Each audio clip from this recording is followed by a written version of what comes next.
నమస్తే, నేను మీ సతీష్. 2019 ఎన్నికల్లో సంచలనం రేకెత్తించినటువంటి వైఎస్ వివేకానందరెడ్డి హత్య కేసు. ఈ కేసులో మరి ఏదైతే ఇప్పటికే నిందారోపణలు ఎదుర్కొంటున్న వైఎస్ అవినాష్ రెడ్డి ఆ కేసులో A8గా ఉన్నారు. అయితే తెలంగాణ హైకోర్టు గత మే 31వ తారీఖున ఆయనకి ముందస్తు బెయిల్ మంజూరు చేసింది. ఆ ముందస్తు బెయిల్ ఇప్పుడు రద్దు కాబోతా ఉందా? ఈ కేసు జగన్మోహన్ రెడ్డి మెడకి కూడా చుట్టుకోబోతా ఉందా అంటే తాజాగా చోటు చేసుకుంటున్నటువంటి పరిణామాలు చూస్తే మాత్రం అవుననేటువంటి సమాధానమే వినిపిస్తూ ఉంది.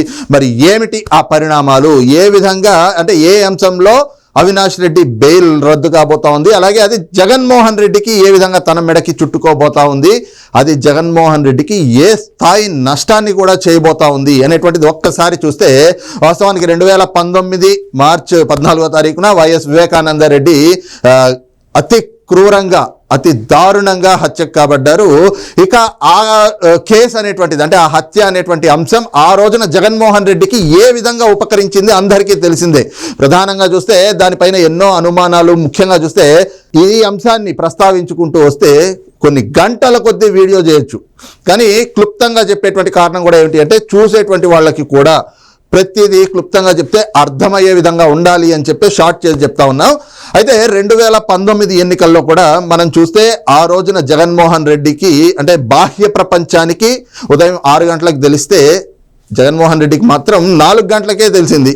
ఆ విషయాన్ని ఆయన దగ్గర ఇప్పుడున్నటువంటి సలహాదారుల్లో ఒకడైనటువంటి అజయ్ కల్లం రెడ్డి సిబిఐకి ఇచ్చినటువంటి వాంగ్మూలంలోనే ఆయన చెప్పాడు. అయితే బాబా ఈజ్ నో మోర్ అన్న ఆయన చెప్పింది అంత ఉదయాన్నే తెలిస్తే మరి ఆయన ఆ రోజున ప్రతిపక్ష నేతగా ఉన్నాడు. హెలికాప్టర్లో కడపకి వెళ్ళొచ్చు, కానీ వెళ్ళలేదు. వెళ్లకుండా రోడ్డు మార్గాన్నే పులివెందులకు వెళ్ళారు. వెళ్ళిన తర్వాత పోలీసు వాళ్ళు అప్పటికే ప్రాథమికమైనటువంటి విచారణ పూర్తి చేయకముందే జగన్మోహన్ రెడ్డి గారు లోపలికి వెళ్ళి చూసి వచ్చారు. అప్పటికి జరగాల్సిందంతా జరిగిపోయినా కూడా ఆయన మీడియా ముందుకు వచ్చి ఆయన చెప్పినటువంటి కథ అంటే వైఎస్ వివేకానందరెడ్డి మీద ఎన్ని గొడ్డలి పోట్లు వేశారు, ఎన్ని గొడ్డలి వేట్లు వేశారు, ఎన్ని కుట్లు కుట్టారు, అసలు దాన్ని హత్య చేసినటువంటి ఆ కుట్రదారులు వాళ్ళు ఎవరైతే ఉన్నారో వాళ్ళు దాన్ని సహజ మరణంగా చిత్రీకరించడానికి ఏ విధంగా ఆ రక్తాన్ని కమోడికి పూశారు, ఆ తర్వాత వాటిని ఎలాగా అంటే బిస్లరీ వాటరా అక్వాఫినా వాటరా ఏ నీళ్లను పెట్టి కడిగారు అనేటువంటిది కూడా మొత్తం అసలు పోలీసుల విచారణలో బయటకు రాలేదు. కానీ జగన్మోహన్ రెడ్డి మాత్రం ఎక్కడో హైదరాబాద్ లోటస్ పాండ్లో ఉన్న ఆయన పులివెందుల్లో వివేకానందరెడ్డి గారి ఇంట్లో అర్ధరాత్రి జరిగినటువంటి హత్యని కళ్ళకి కట్టినట్టుగా చూపించారు. మరి 2019లో ఈ అంశాన్నంతా కూడా మీడియా ముందు చెప్పేటప్పుడు ఆయన చేతిలో ఏ స్క్రిప్ట్ పేపర్ లేదు, ఏమీ లేదు. మరి ఇది ముందే ప్రిపేర్ అయినటువంటి స్క్రిప్ట్గా మొత్తం ఏదైతే ఉందో ప్రత్యక్షంగా చూసినటువంటి వ్యక్తిగా దాన్ని ప్రజలకు వివరించాలి అనేటువంటి ఉద్దేశంతో మీడియా ముందు చెప్పారు. ఈ జగన్మోహన్ రెడ్డి మరి 5 ఏళ్లగా విచారణ విషయాన్ని ఏ విధంగా చేసుకుంటూ వచ్చాడు, ఏ విధంగా విచారణను ముందుకు సాగనిచ్చాడా, లేదంటే విచారణలో అడ్డంకులు సృష్టించాలనుకున్నాడా? మరి వైఎస్ సునీతారెడ్డికి ఈయనకు చెల్లెలే కదా, వివేకానందరెడ్డి గారు కుమార్తె కదా, మరి ఈ చిన్నాన్న హత్య కేసు విషయంలో చిన్నాన్న కుమార్తెకి ఏ రకమైనటువంటి సహకారాన్ని అందించారు? ఇదంతా రాష్ట్ర ప్రజలు చూశారు, మళ్ళీ ప్రత్యేకంగా చెప్పుకోవాల్సినటువంటి అవసరం లేదు. అయితే ఇది ఆ రోజున జగన్మోహన్ రెడ్డికి ఈ కేసు అనేటువంటిది ఎంతగానో ఉపకరించింది. దానిపైన వచ్చినటువంటి సానుభూతి ఆయన అధికారంలోకి రావడంలో కీలక పాత్ర పోషించింది. 2024 ఎన్నికలు వచ్చేటప్పటికి ఇదే కేసు జగన్మోహన్ రెడ్డి మెడకి చుట్టుకోబోతా ఉంది, రాజకీయంగా తనకి సమాధి కట్టబోతా ఉంది ఇదే కేసు అనేటువంటిది కూడా ప్రస్తుత పరిణామాలతో అర్థమవుతా ఉంది. దాని కారణంగానే నిన్న ఏవైతే ఆయన చేసినటువంటి వ్యాఖ్యలు, మేమంతా సిద్ధమంటూ ఒక సభను పెట్టాడు, ఎన్నికల ప్రచార సభ, అందులో ఆయన చేసినటువంటి వ్యాఖ్యలు, వివేకం చిన్నాన్నను చంపిందెవరో చంపిన వాళ్ళకి తెలుసు, పైకెళ్ళిన చిన్నాన్నకి తెలుసు, పైనున్న దేవుడికి తెలుసు, ఈ జిల్లా వాసులకి తెలుసు. ఈ 4 లైన్లు చెప్పడానికి ఆయన పడ్డ తడబాట్లు, ఆ స్క్రిప్ట్ పేపర్ని చూస్తూ ఉన్నది ఉన్నట్టుగా చదవడానికి ఆయన పడ్డటువంటి ఇబ్బందులు, ఇవన్నీ చూస్తే జగన్మోహన్ రెడ్డి ఈ కేసు వ్యవహారం 2024లో తనకి ఏ స్థాయి డ్యామేజ్ చేయబోతుంది అనేటువంటిది ఆయనకు అర్థమైపోయింది. అయినా కూడా ప్రజలని మభ్యపెట్టి మోసం చేసి 2019లో ఎలాంటి అబద్ధాలు చెప్పి నమ్మించాడో వాటినే ఇప్పుడు కొత్తగా మళ్ళీ వండి వార్చి ఆ అబద్ధాలని వండి వార్చడం, ఆరోపణలు చేయటం, వీటి ద్వారా లబ్ధి పొందొచ్చు అనేటువంటి ఆలోచనలో ఉన్నట్లుగా అయితే కనిపిస్తూ ఉంది. ఈ క్రమంలోనే నిన్న ఆయన బస్ యాత్రలో కూడా మరి నిందా ఆరోపణలు ఎదుర్కొంటున్నటువంటి అవినాష్ రెడ్డిని, ఈ కేసులో A8గా ఉన్నటువంటి అవినాష్ రెడ్డిని ఆయన పక్కనే కూర్చోబెట్టుకుని తిప్పడం, ఇదంతా కూడా రేపొద్దుట ఆయనకి ఎన్నికల్లో తీవ్ర స్థాయిలో డ్యామేజ్ చేయబోతా ఉంది అన్నటువంటి అభిప్రాయాలు కూడా వ్యక్తమవుతా ఉన్నాయి. అయితే ఇవన్నీ ఒక అంశాలుగా కనిపిస్తూ ఉంటే ఇప్పుడు అవినాష్ రెడ్డి బెయిల్ ఏ విధంగా రద్దు కాబోతా ఉంది, ఏ అంశంలో అని చూస్తే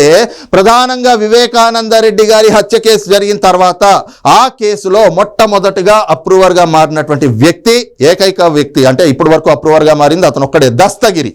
ఈ దస్తగిరి వాస్తవానికి ఆయన వివేకానంద రెడ్డిని చంపాల్సినటువంటి వ్యక్తి కాదు, ఆయన కాపాడు ఉండాల్సినటువంటి వ్యక్తి. అలాంటి దస్తగిరి మరి ఎలాంటి ప్రలోభాలకి తలొగ్గాడో, ఎలాంటి ఒత్తిళ్లకి తలొగ్గాడో తెలియదు, కానీ ఆ హత్యలో ఈయన కూడా భాగస్వామి అయ్యాడు.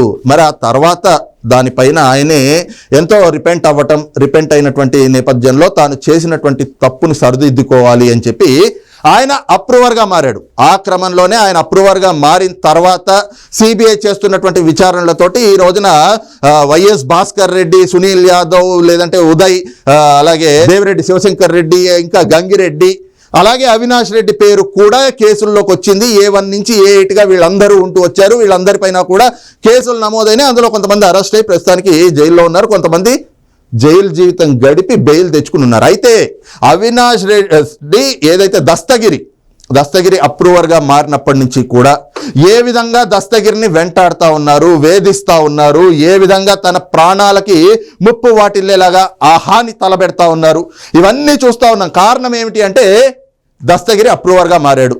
ఇప్పుడు తను అప్రూవర్గా మారి రేపు విచారణ అనేటువంటిది కూడా వేగవంతం అయింది దస్తగిరి అప్రూవర్గా మారిన తర్వాతే. మరి ఈ దస్తగిరి వాస్తవాలన్నీ బయటకు చెప్తా ఉంటే రేపు ఏ విధంగా ఉన్న వాళ్ళందరికీ శిక్షలు పడతాయో అనేటువంటి నేపథ్యంలో ఆయన్ని భౌతికంగా లేకుండా చేయాలి అనేటువంటి కుట్రలు కూడా చేసుకుంటూ వచ్చారు. ఈ క్రమంలో తను ఏదైతే తన ప్రాణాలకు హాని ఉందని చెప్పి తనకి రక్షణ కల్పించాలి అంటూ కోర్టులో ఒక పిటిషన్ వేసుకుంటే న్యాయస్థానం ఆయనకి ప్రభుత్వం తరఫున రక్షణ కల్పించాలి అంటూ సెక్యూరిటీని కూడా ప్రొవైడ్ చేశారు. అయితే దానిపైన కూడా జగన్మోహన్ రెడ్డి ప్రభుత్వం ఏ విధంగా కుట్రలు చేస్తూ వచ్చారంటే దస్తగిరికి ఇచ్చినటువంటి గన్మెన్లను చూపించి ఆయన సెటిల్మెంట్లకు పాల్పడతా ఉన్నాడు, ఆయన బెదిరింపులకు పాల్పడతా ఉన్నాడు, లేదంటే మనీ లాండరింగ్లు చేస్తూ ఉన్నాడు, అసాంఘిక కార్యక్రమాలు చేస్తున్నాడు అంటూ ఆయన మీద కేసులు పెట్టి మళ్ళీ జైల్లో పెట్టినటువంటి పరిస్థితి.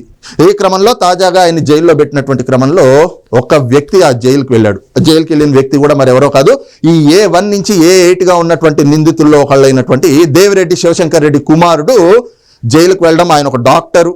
ఆయన వెళ్ళి చైతన్యారెడ్డి ఆయన పేరు నేను అనుకోవటం, అక్కడ రోగులకి ఫ్రీగా ఒక మెడికల్ క్యాంప్ పెడతాము అని చెప్పి ఆ వంకతోటి జైల్లోకి వెళ్ళి దస్తగిరిని కలిసి తమకి అనుకూలంగా తీర్పు చెప్పాలి అంటూ 20 కోట్ల రూపాయలు ఆయనకి ప్రలోభాల్లో భాగంగా ఆయనకి తాయిలాలుగా ఇచ్చేందుకు ఆయనతో చర్చలు జరపటం, ఆయన ఒప్పుకోలేకపోతే ఆయన తండ్రి పైన దాడి చేయించడం, ఆయన కుటుంబ సభ్యులకి బెదిరింపులకు పాల్పడడం, దస్తగిరిని కూడా భౌతికంగా లేకుండా చేస్తాము అంటూ హెచ్చరికలు జారీ చేయడం, కుటుంబం మొత్తాన్ని కూడా లేపేస్తామంటూ హెచ్చరికలు జారీ చేయడం, ఇలాంటి పరిణామాలన్నీ చోటు చేసుకుంటూ వచ్చే ఈ క్రమంలోనే దస్తగిరి తండ్రి పైన కూడా దాడి జరిగింది. మరి ఆ దాడి పైన పోలీసులకు ఫిర్యాదు ఇస్తే అక్కడ పోలీసులు ఫిర్యాదు తీసుకోలేదు. మరి ఈ అంశాన్నే దస్తగిరి సీరియస్గా తీసుకున్నాడు. సిబిఐ కోర్టులో, నాంపల్లిలో ఉన్నటువంటి సిబిఐ కోర్టులో ఒక పిటిషన్ దాఖలు చేశాడు. తనకి తన కుటుంబ సభ్యుల ప్రాణాలకి ముప్పు పొంచి ఉంది కాబట్టి, అది కూడా అవినాష్ రెడ్డి, జగన్మోహన్ రెడ్డి, అలాగే వైఎస్ భారతిరెడ్డి, జగన్మోహన్ రెడ్డి సతీమణి భారతిరెడ్డి, వీళ్ళ ముగ్గురు నుంచే ఈ విధంగా ముప్పు పొంచి ఉంది కాబట్టి అవినాష్ రెడ్డికి ఇచ్చినటువంటి ముందస్తు బెయిల్ ఏదైతే ఉందో దాన్ని రద్దు చేయాలి అంటూ ఒక పిటిషన్ అయితే దాఖలు చేశాడు. దానిపైన ఈ రోజున ఏదైతే నాంపల్లిలోని సిబిఐ కోర్టులో విచారణ జరిగింది. ఈ క్రమంలో సిబిఐ కోర్టు ఇచ్చినటువంటి తీర్పు మాత్రం ఖచ్చితంగా అవినాష్ రెడ్డి బెయిల్ రద్దు చేసే దిశగానే ఉంది అన్నటువంటి అభిప్రాయాలు కూడా న్యాయ వర్గాల నుంచి వ్యక్తమవుతా ఉన్నాయి. కారణం ఏమిటి అంటే ఈ రోజున ఏదైతే దస్తగిరి వేసినటువంటి పిటిషన్ పైన వాదనలు జరిగినాయి. ఈ వాదనల సందర్భంగా న్యాయస్థానం ఇరుపక్షాల వాదనలు విన్న తర్వాత, ముఖ్యంగా ఆయన పిటిషన్ ఏదైతే ఉందో ఆ పిటిషన్ని పరిగణలోకి తీసుకున్న తర్వాత, దానిపైన పూర్తిస్థాయి విచారణ చేశాక న్యాయస్థానం అయితే గనక ఏదైతే సిబిఐకి సంబంధించి యాంటీ కరప్షన్ డిపార్ట్మెంట్ ఉంటుందో, ఆ వింగ్ ఉంటుందో, ఆ వింగ్లో డిప్యూటీ కమిషనర్గా ఉన్నటువంటి వ్యక్తికి కీలక ఆదేశాలు జారీ చేసింది. ఏదైతే దస్తగిరి వేసినటువంటి పిటిషన్లో ఆయన ఆరోపిస్తున్నటువంటి అంశాలు ఏవైతే ఉన్నాయో ఆ అంశాలపైన పూర్తి స్థాయి విచారణ జరిపి అత్యంత తొందరగా అంటే అతి త్వరగా ఆ విచారణ పూర్తి చేసి నివేదికని తమకు అందించాలి అని. అంటే న్యాయస్థానం అసలు ఇప్పటి వరకు కూడా దస్తగిరి వేసినటువంటి పిటిషన్ని